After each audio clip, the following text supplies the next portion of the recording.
Hey guys, here I am again, Barry with Barry's 8-Track and Classic Car Radio Repair, and this time we're demonstrating a pretty unusual system.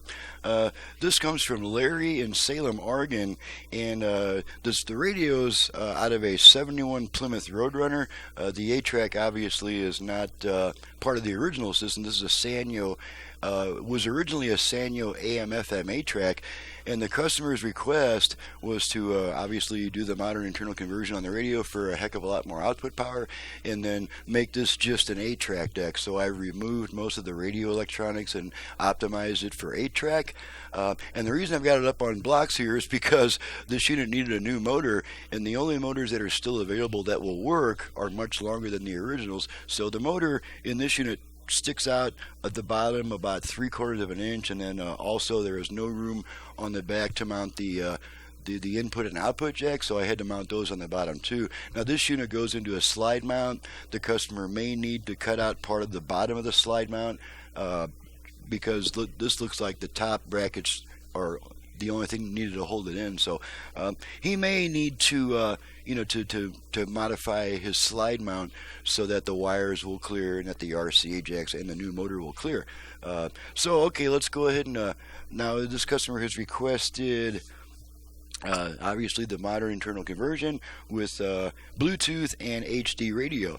So let's go ahead and turn this thing on. I've got it set to AM at the moment, to the one strong station I get, so we can adjust the virtual balance and fader functions without getting nailed for stealing somebody's music. So let's go ahead and turn up the AM. Lebanon people who want so there's our AM radio working. Okay, now I'm going to activate the virtual balance and fader controls. I never reuse the original fader control because they have a limited lifespan, and so all your control of left-right balance and front-rear fader is now done at the tone control, and I'm going to demonstrate how to do that right now. First, we're going to rotate our tone control to the center. That'll be our starting point, and now we're going to see if we can activate our front-rear fader. Hezbollah is here to stay in terms of rooting out and destroying the group. It's going to take a lot of time and effort in terms of holding elections right now. Fader adjust. Okay. Not show that in the middle of a war is probably the best time for election. Front, I want you to last week before you go get your perspective, center, because you not only report the news, you also have Fader adjust. Okay. Left-right balance. Cut 37, General Jack Keane.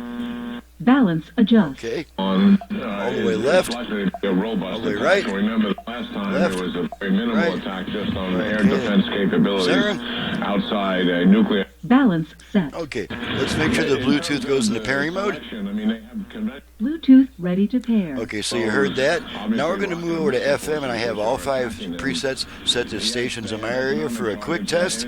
So let's move this puppy over to FM. Okay, now we're on FM. Refugio de los pecadores, consoladora de los. Is your ultimate desk. And monthly leases are. Turkey legs are not ham. Okay, so there's our FM stations. Okay, let's try the 8-track. That's a Neil Sedaka as usual.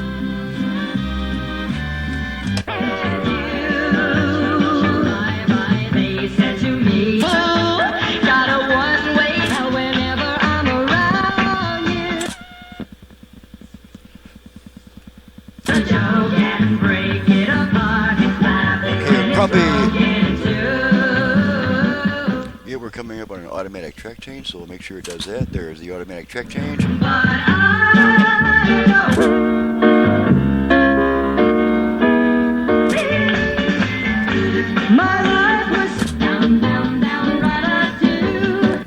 Okay, pull the tape out, radio comes back. So that confirms operation of everything. She's ready to go back to the customer. I'm ready to get on to the next video. Let's make sure the dial light works, and you probably can't see it, but I can. It's just a really soft green glow that the room lighting drowns out, so that's working as well. So I'm Barry with Barry's 8-Track and Classic Car Radio Repair, and you've just seen what I can do to an old radio and an 8-track player. I can optimize it to sound better than it ever did, because the stuff that we use nowadays was not available then. So to reach me for service, please visit the website in the description below, and on that website, off that website, please download and print the work order before calling me with a bunch of questions about my options, prices, and turn times, because that's all listed in the work order, and it'll answer all those questions as you're filling it out. Now, you're welcome to call me with questions after you've got a work order. I'm just trying to stay away from the 15-minute phone call thing where the customer asks me a bunch of questions that are already answered in the work order.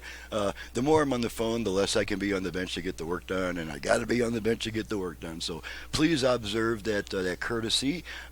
Thanks so much for watching and listening, and thank you, Larry, for your business from Salem, Oregon, and we'll see you guys next time.